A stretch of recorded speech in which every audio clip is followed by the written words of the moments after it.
Get ready for terrifying stories about demonic encounters that'll make you question what's real. Presences that imitate, hunt, and twist everything you think you know. Like in the story you're about to hear, where a teenage girl discovers that her dad's voice might be hiding something much darker. But before we start, make sure you're already subscribed so you don't miss any terrifying stories, and tell me in the comments which city or country you're watching this from. The first thing that made me realize something was way off was the sound of the boots. Those damn steel-toe work boots my dad wore every single day. I knew the sound of his every step, heavy, steady, rhythmic. When he came home after the night shift, I could hear him all the way from the kitchen to his bedroom. But that night, I heard the footsteps, and he wasn't even home. I was 14, almost 15, and I was alone in the apartment. My dad worked overnight security and never got back before 6. We lived in this old 2-story building in a run-down part of town. Outside, it was all drunk people yelling, ambulances wailing. You know the drill. But inside, dead silence. The kind that feels too quiet, like it's hiding something. That night, I woke up thirsty. It was a little after 2. I stumbled to the kitchen in the dark, just the streetlight glowing through the window. I grabbed a glass of water, drank it, and was heading back to my room. When I heard it. Footsteps. Heavy. Exactly like my dad's. The sound of those boots hitting the concrete floor of the hallway. I froze. My body locked up mid-step, still holding the glass. Instinct made me look at the front door, locked, chain on. I checked the clock on the wall. 2:22 a.m. My dad never came home this early. Never. The first thought that hit me, someone broke in. They picked the lock or climbed in through the bathroom window. But there was no sound of the door opening. No noise from the window, just the footsteps. And they were coming toward my room. I backed up slowly into the kitchen, trying not to make a sound. I hid behind the fridge, heart pounding, waiting to hear something else. But the footsteps stopped. Total silence. I stood there for what felt like forever. Then, barely audible, I heard something from the hallway. Not footsteps, more like dragging. Something heavy, wet. Like someone was pulling a big full trash bag, but the bag was filled with meat. That feeling of being watched hit me hard. The back of my neck prickled. A strange cold spread through the room. The air got thick, hard to breathe. This wasn't normal, this wasn't human. I ran back to my room, locked the door, and shoved my dresser against it. I dove under the covers, shaking, clutching my phone. But I couldn't call anyone. My hands were trembling so bad I could barely unlock the screen. That's when the second noise started. Scratching at my bedroom door. Not like fingernails, something sharper. Metal, like claws scraping against wood. Top to bottom, hard, once, twice, 3 times. I pressed my ear to the wall, trying to figure out if it was a neighbor. But no, it was my door. On my side, the noise stopped. Silence. Then, footsteps again. This time, walking away. Time passed. I don't know how long. I tried to sleep, but my body wouldn't let me. I just lay there tossing and turning until I finally dozed off. When my dad got home in the morning, he found me asleep on the floor of my room. I dragged my mattress there, as far from the door as possible. I asked if he'd come home during the night, and he laughed, thinking it was a joke. Said he'd worked all night. Then I showed him my bedroom door. There were marks, not normal ones. Thin, deep cuts, like someone had used a knife or claws. He stared at them, scratched his head, and said it might have been a break-in attempt. Said the neighborhood was rough. Maybe some junkie tried to get in. But it didn't make sense. The front door was untouched. The bathroom window, too. And why would someone try to break into my bedroom door instead of the front? My dad sanded down the marks and painted over them, tried to act like nothing happened. But after that night, things got worse. 2 days later, I was alone again, watching TV in the living room. Everything was fine, until I heard the water jug hit the kitchen floor. Impossible. I'd left it on the counter, far from the edge. I got up, went to check, and there it was, upright on the floor. Like someone had set it down carefully. But that wasn't the problem. The problem was it wasn't full anymore. The jug was empty. Completely dry. No leaks. Nothing. The floor was clean. That same night, I woke up to a strange noise coming from my dad's room. He never locked his door, so I went to check, thinking maybe he'd left something on. But when I got close to the door, I heard it. A moan. Not human. Low, raspy, drawn out. Then a growl, deep. Like something was sleeping in there. The doorknob started turning on its own. And that's when I saw it. A shadow moving under the door. Long, stretched out, like the body wasn't shaped right. I ran, locked myself in the bathroom, sat on the floor, and stayed there until sunrise. The next day, my dad said someone had messed with the lock on his door, found weird scratch marks on the door frame. I didn't say anything, just nodded and pretended to believe him. But I knew it wasn't a person, it was something else, something that could mimic, and it was waiting for me to let my guard down. After that night, I started avoiding my dad's room. There was something in there that made my skin crawl. The air changed when I walked past the door. Colder, heavier. A strange smell too, like rust, mildew, and raw meat. Not strong, but enough that just a second near it felt like it stuck to me. When I mentioned it to my dad, he laughed. Said I was getting spooked by all those videos I watched online. But the thing was, I wasn't watching anything anymore. I just wanted to make it through the night without feeling like I was being watched. The next week, things got even worse. The noises weren't just footsteps or scratches anymore. I started hearing his voice, my dad's voice, exactly like him. But he wasn't home, always in the middle of the night. It would start as a whisper, like he was right outside my door. One night around 3, I heard it clearly. "Kiddo, come here. I gotta show you something." I went still. Couldn't answer. Just lay there, heart hammering. Tried to tell myself it was a dream, but the voice came again. Firmer. "Hurry up, before she gets back." I didn't even know who she was, but that phrase, that pause, something was off. My dad never talked like that. The tone was close, but it was missing something. This wasn't human. It was a copy. And for a second, I almost got up. The voice was so perfect my body reacted on its own, like I was hypnotized. But something deep inside screamed not to open that door. I crept into the hallway, just to check if his door was still closed. It was. But as I got closer, the doorknob twisted. Not slow, hard. Like whatever was inside was impatient, wanting me to open up. I ran back to my room, slammed the door, and locked it. Sat on the floor, shaking. And that's when the cold hit. An icy wind rushed in under the door, even though everything was sealed. It wasn't normal cold, it went straight to my bones. The kind that doesn't make sense. The light in my room cut out. Just mine. The rest of the house stayed lit. I was in total darkness, and then I heard it. The growl, low, guttural, coming from somewhere in the room, like something was right there, close. Its breathing was heavy and the air was thick, suffocating, like something was sharing the space with me. Then I felt the mattress dip, like someone had sat down beside me. I locked up, couldn't move, just felt that pressure in the air, and the smell got stronger. In that suffocating silence, the voice whispered in my ear, "Open your eyes." I didn't. I squeezed them shut harder, started praying, mixing up words, just trying to push it away with my thoughts. Slowly, the air lightened. The light came back. The mattress stopped sinking. When I finally dared to open my eyes, there was nothing there. But the fear stuck to me. I ran out of the room, threw open the apartment door, and sat on the stairs until sunrise. When my dad found me there, he was furious. Said I could have been robbed, or worse.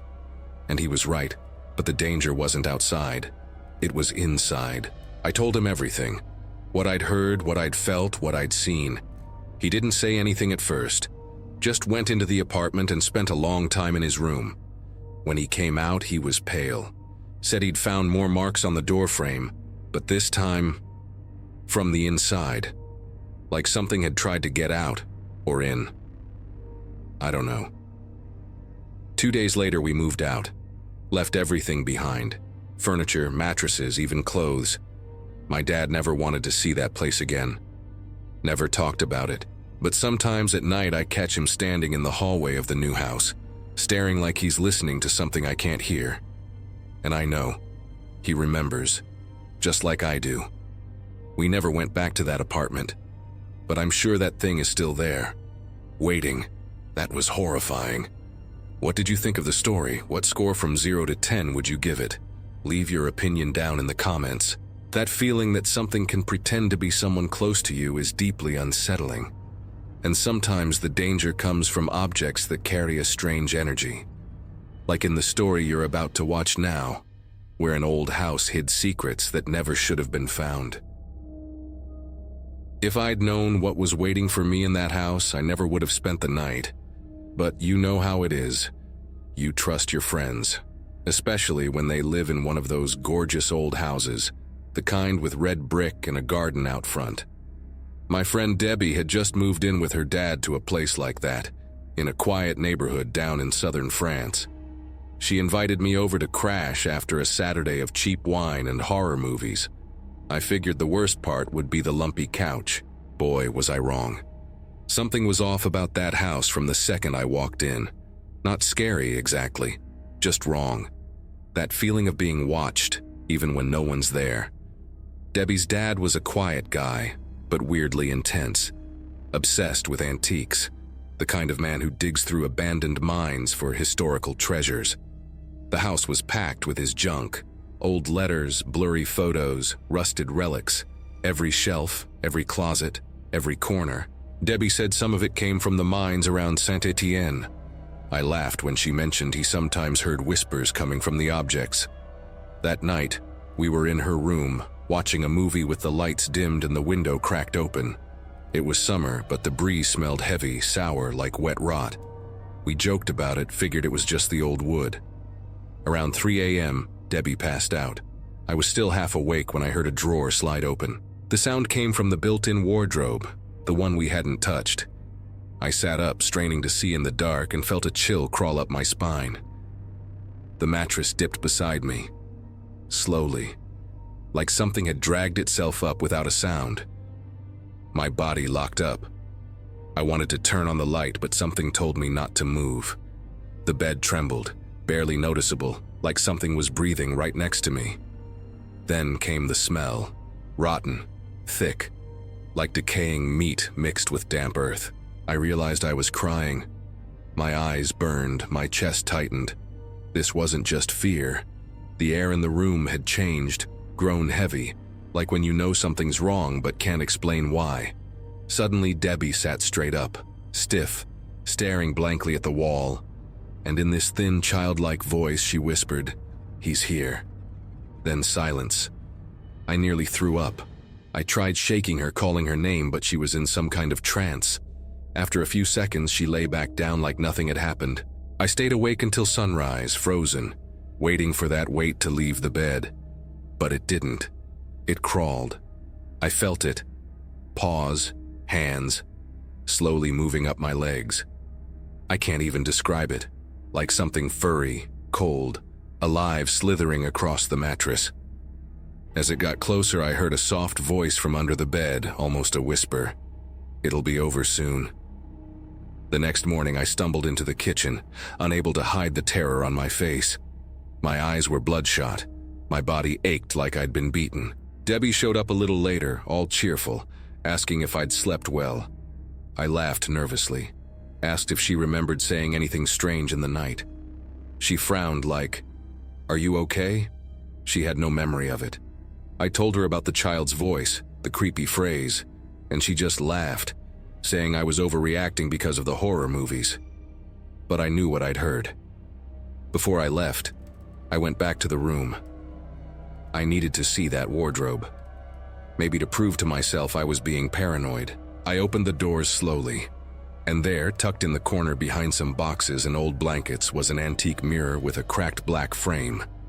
Even in daylight, I got chills looking at my reflection. But for a split second, there was something behind me in the glass. Tall, translucent, with eyes way too big. When I spun around, of course, nothing was there. But the rotten smell hit me again. Strong, instant. I bolted out of there and went straight home. Spent the rest of the day trying to forget, rationalize, pretend I was just exhausted. But the next night in my own bed, I jolted awake to the sound of scratching on my wall, like long nails dragging from the inside out. I told myself it was a rat, a cat, something logical. Then came the knocks, 3 sharp taps, under the bed, just like at Debbie's. I shot up in a panic, flipped on every light. Nothing. But my window, which I'd locked, was now cracked open. I barely slept for days. Every time I closed my eyes, I remembered the weight on the bed, the whispered words, that thing floating behind me in the mirror. And Debbie's face, frozen, that child's voice saying, "He's here." 2 weeks later, Debbie called me out of the blue, sobbing. Said her dad was sick. According to her, he'd started hearing noises in the house, voices coming from the closets. One night, he swore he saw his own reflection blink in the bathroom mirror, but with the wrong eyes, like insect eyes. She told me he'd become obsessed with some old letters he kept in a locked box. Said he wouldn't let anyone touch them. Slept with them by his bed. Then one day he barricaded himself in his room, talking to himself like there were voices in there with him. Debbie begged me to come over, said she couldn't stand being alone anymore. Against every instinct, I went. When I got there, the house was different. Darker, stifling. The rotten smell was everywhere now, like something dead was seeping into the walls. The closets were all open, her dad's junk scattered across the floor. Letters, old photos, things that looked like they'd been pulled from abandoned graves. And in the middle of it all, the mirror. Propped up against the hallway wall, the frame was covered in scratch marks like something or someone had tried to claw its way out. I climbed the stairs to Debbie's dad's room, my heart pounding. The door was ajar, but the room was pitch black. When I stepped inside, the air felt thick, heavy. He was sitting in the corner, completely still, staring at an open letter on the floor, and he was whispering, nonsense phrases, words that didn't sound French or any language I knew. As I got closer, he turned his head slowly, and that's when I realized this wasn't Debbie's dad anymore. His eyes, oh God, they turned into fly eyes. Black, huge, faceted, like he'd been replaced. I froze, couldn't scream, couldn't run. He reached out slowly, but not toward me. He pointed at the mirror, which was now back in the room, even though I'd seen it in the hallway. The reflection in the glass was shaking, and then I saw it. That thing, floating, furry, half-transparent. It was him, the entity. Those insect eyes locked onto mine. And as I stumbled back, Debbie appeared behind me, her voice small and childlike. "Now he's in you." I blacked out right there. When I woke up, I was alone in my own bed. Like nothing had happened, no marks, no signs. But the mirror is in my room now. I never brought it here. Creepy, right? When entities take advantage of a place, they know exactly how to manipulate and confuse. And the worst part is when they manage to imitate people we love, leaving even the family divided. Like in the story you'll see next, where even a grandfather couldn't tell the difference between the real and the supernatural. The backyard floodlight shone straight through my bedroom window. It was one of those weak, yellowish lights that did more to annoy than to actually illuminate. But that night, or really, that morning around 3 a.m., it flared up way too bright. Bright enough to see the shadow of someone moving outside, right there on the porch. My family's house is out in the middle of nowhere, deep in the countryside where the nearest neighbor is a couple of miles away. It was one of those dead silent nights. No wind, no crickets, nothing. My best friend Julia and I were having a sleepover in my room, just like we'd done since we were little. We were laughing, talking, swapping school stories. Everything was normal. Until the bathroom light turned on by itself. We didn't move, just stared at each other, trying to come up with some logical explanation. But there wasn't one. No one else was awake. My grandpa had left for his overnight security shift. He'd been picking up extra hours since he retired. My grandma was a heavy sleeper, and my dad was out of town. I got up slowly and checked the bathroom light switch.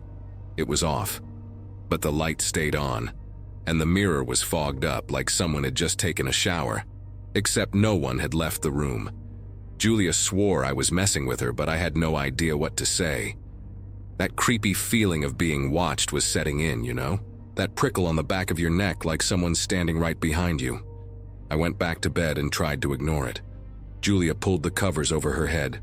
We put on some random audio from our phones, just to fill the silence with any sound. That's when the first real scare hit. My grandma's voice called me from the living room, but it wasn't her. It was her voice, but distorted, like an old recording playing back with static. Drawn out, heavy, almost digitally altered.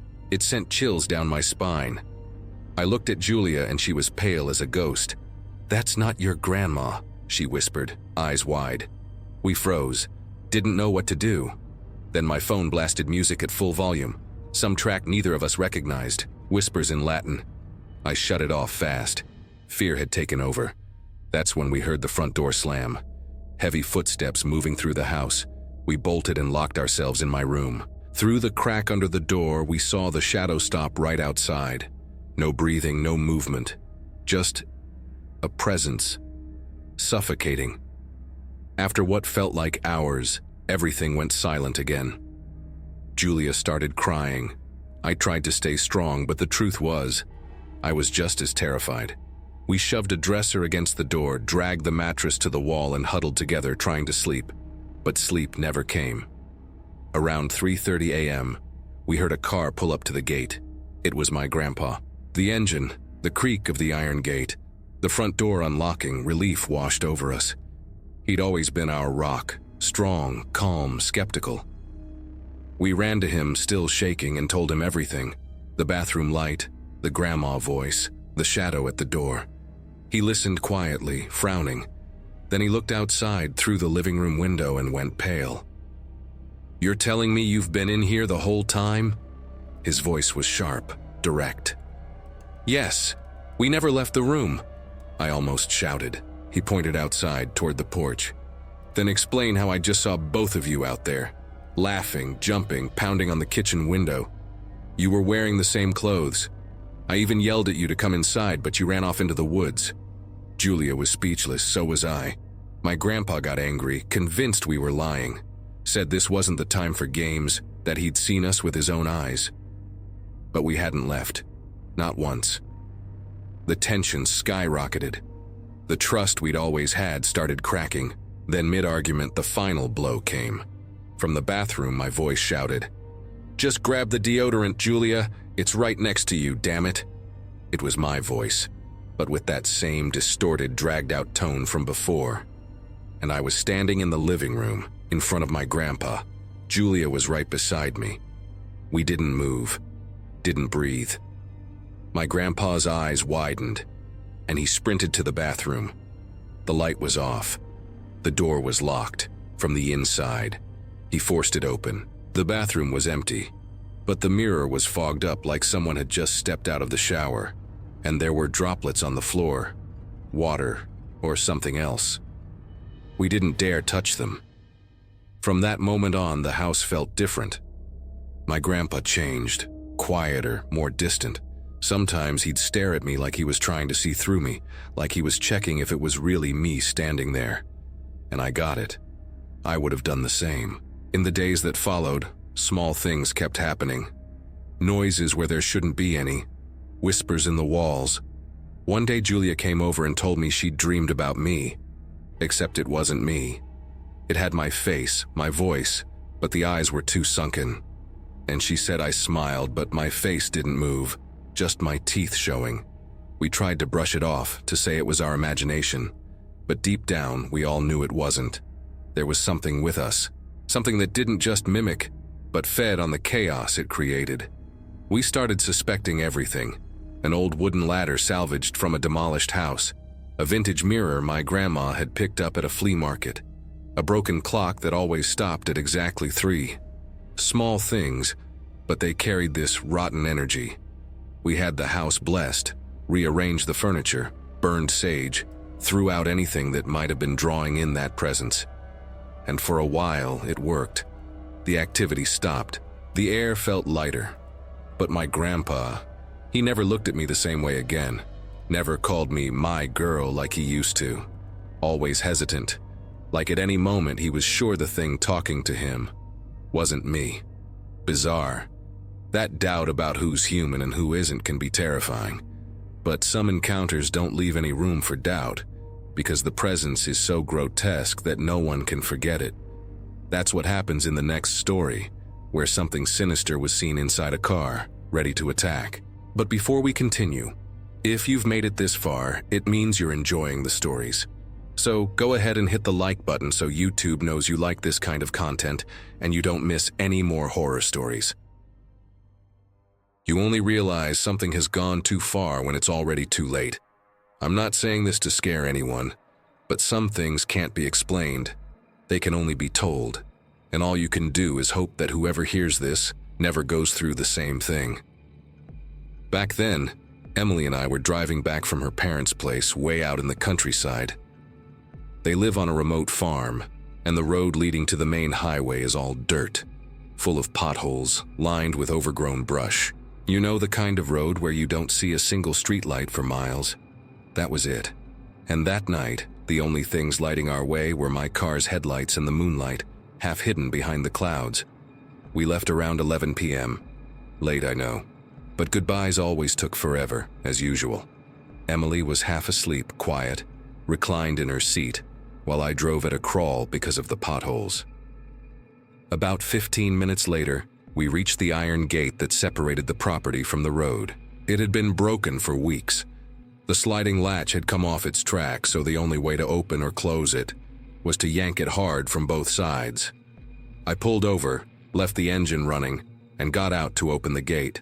Emily didn't even stir, just mumbled something and turned her face away. I grabbed my phone's flashlight because it was pitch black out there. I wrestled the gate open, the metal scraping against the ground with a sound that made my skin crawl. That long, grating noise, like the gate didn't want to be opened. I got back in the car, drove slowly through the open gate, stopped again, got out, and went to close it. So far, so normal. But when I pushed the gate back, I felt this weird resistance, like the wind had suddenly gotten heavier. You know that feeling when the air around you just thickens? The whole place all of a sudden felt tainted. I can't explain it. My chest tightened.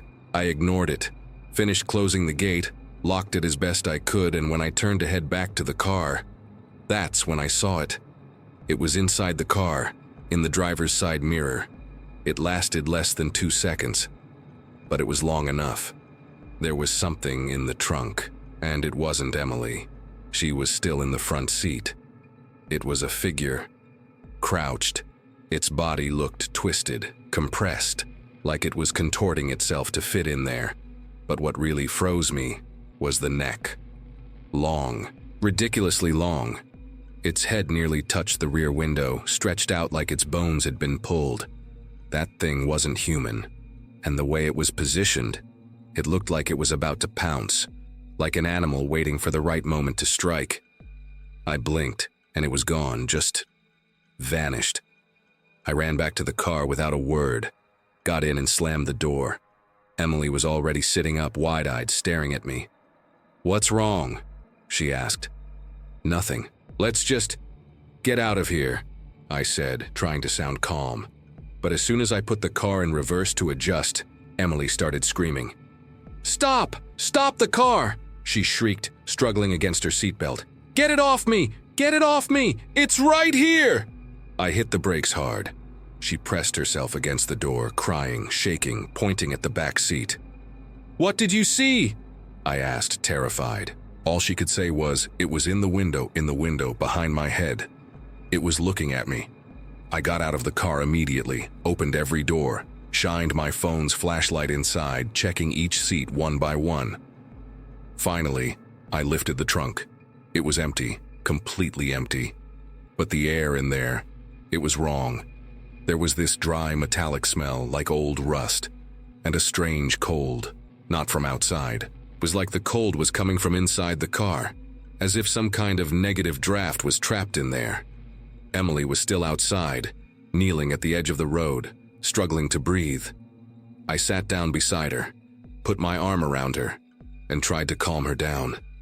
"Emily, listen, I saw something too in the mirror. It was fast, but I swear I saw it. It wasn't in your head." She just kept shaking her head, saying she didn't want to get back in the car, that it was still there, that she could feel it. "It got in when you went to close the gate," she whispered. "I saw it in the mirror. It was behind me.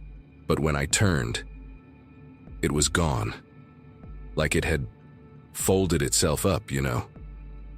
And that matched what I'd seen, that predatory stance, like it was crouching, waiting. And the worst part? There was no sound. None. No creaking of doors. No sign that anything had moved. It had just appeared. I insisted we keep going because staying in the middle of nowhere was worse. I made her sit in the front seat, left all the interior lights on, and kept driving. But every curve in the road felt longer. Every pothole made her flinch. Every shadow from the trees on the ground made me hold my breath. 20 minutes later, we finally reached an area with cell service. Emily called her mom, trying to sound normal, but it was obvious she was still in shock. All I could think about was what I'd seen. That shape, that feeling. It wasn't a hallucination. It wasn't a dream. From there to home, neither of us said a word. The silence in the car was almost solid, like any word might wake something up. And ever since that night, Emily has refused to go back to the farm, not even in daylight. She says she still feels it sometimes, especially when she dreams about that road. She wakes up saying its neck is longer now, that sometimes it appears at her bedroom window. I pretended to forget, but I remember. I remember how it vanished in the reflection. I remember how she screamed. I remember the still air in the trunk. I remember the broken gate, the open threshold, and how it all started when we passed through it. Maybe it wasn't just a gate. Maybe that barrier was more than just a physical boundary. Maybe it was what kept what was supposed to stay there from ever getting out, but it did. And the worst part is, we never found out if that thing really left with us, or if it's still waiting for the next person to open the gate. So scary. What did you think of the story? What score from 0 to 10 would you give it? Leave your opinion in the comments. The first thing that pops into my head when I think back to that early morning is the sound of the hinge. A sharp, metallic creak, unnatural, out of place, coming from that door. It shouldn't have opened that way. It was literally impossible. The door only opened inward, and yet how it swung open. I was on duty at the barracks that night, but I wasn't on the schedule for anything. I just wanted to catch a few hours of sleep before breakfast. It was around 5 in the morning, and everyone else was still sawing logs in the barracks. No missions, no drills, nothing on the books. Just quiet. Only the faint breeze outside and the hum of the flickering hallway light, the one that always buzzed like it was about to die. My room was in the back, near the equipment storage, the kind of spot they usually give to the senior guys or anyone who wants to keep to themselves. I always preferred it that way, some peace and quiet, far from the rowdy crowd. That week I was the only one back there. It wasn't pitch black, but it was close. The door had that thin gap at the bottom where a sliver of light from the hallway snuck in. And that's where it started. I noticed the light. It flickered out for a second, like someone had passed by the door, slow and deliberate. My blood ran cold. No one had any reason to be back there at that hour. No guard duty, no patrols. And even if there were, I would have heard footsteps first. But there was nothing, just silence. A heavy, suffocating silence. The kind that makes the hair on the back of your neck stand up. A feeling like something was wrong. A dark energy that seemed to cling to my skin. I lay there frozen, unsure if I should get up or pretend nothing was happening. I shifted just enough to grab my phone from the nightstand, but there was no signal. Not a single bar. That had never happened inside the barracks before. I looked back at the door, and that's when I saw the doorknob turning, slowly. But the door, it opened the wrong way. It should have pulled inward. Instead, it pushed outward against the hinges, and it opened anyway. No creaking, no resistance. Like the wood itself had given up. It didn't make any sense. My heart hammered in my chest. I felt a lump in my throat, but I couldn't even scream. I just locked up. In the doorway stood a silhouette. Tall, way taller than any normal person. It had to be over 7 feet. It wore something like a cloak, a dark robe that swayed slightly. But there was no wind inside. The air was still. The strangest part? Its face. Or rather, the lack of one. I couldn't tell if it was a man, a woman, or even human. Where its face should have been, there was just nothing. Smooth, opaque, a faint, almost imperceptible glow, like its skin was made of solid mist. And yet, I felt it staring at me. I knew there were no eyes, but I knew I was being watched. The thing, whatever it was, stood in the doorway for a few seconds. It didn't move, didn't make a sound, just hovered there. Literally. It wasn't standing on the floor. It floated a couple of inches above it, perfectly still, like it was weightless. Then it came in, one fluid motion, gliding inside, crossing the threshold like it wasn't even there. But it didn't come toward me. It stopped just past the doorway and stayed there, watching me, or sensing me, I don't know. I was paralyzed, I could barely breathe. It was like its presence sucked the air out of the room, like the space itself grew heavier just from it being there. It didn't approach, didn't speak, didn't try to touch me. It just stood there like it was testing something, observing, judging. I felt like a trapped animal, a sensation I can't even put into words. Like I'd been ripped out of reality and dropped into some other plane, a full-on supernatural experience. And then, without warning, it retreated. The same floating motion, silent as death. It paused in the doorway again, stared at me for a few more seconds, and then shut the door. Not violently, but the impact made my chest tighten. The door just closed, and from the other side I heard the doorknob click back into place. I stayed there, motionless. The whole room felt charged with some strange energy. The feeling of being watched lingered, even after the door was shut. I wondered if I'd dreamed it, if it was some kind of hallucination. But I was awake, wide awake. I remembered every detail, the texture of the sheets, the smell of the disinfectant in the hallway, the sound of the hinges bending the wrong way. There was no way it had just been a nightmare. When I finally managed to move, I went to the door, touched the doorknob. It was warm, like someone had been gripping it for a long time. I checked the hinges, intact, no marks. But the door, it had opened against them. That was impossible. I spent the rest of the day on edge. I didn't tell anyone. Who would believe me? Soldiers see things, get stressed out. They'd say it was exhaustion, sleep deprivation. But I know what I saw, and I know what I felt. The figure never came back. But after that night, I never saw the barracks the same way again. The hallways felt darker. The silence carried more weight. And the simple act of closing a door took on a fear I'd never known before. To this day, when I wake up at 5 in the morning, I wait to hear that click again. That feeling that something is about to cross the threshold. And no matter how much time passes, the memory of that thing still hangs over me like it was yesterday. And the worst part? Deep down, a part of me thinks it wasn't a mistake. It was a test, a warning, and maybe, next time, it won't stop at the door. So you stayed with me all the way to the end?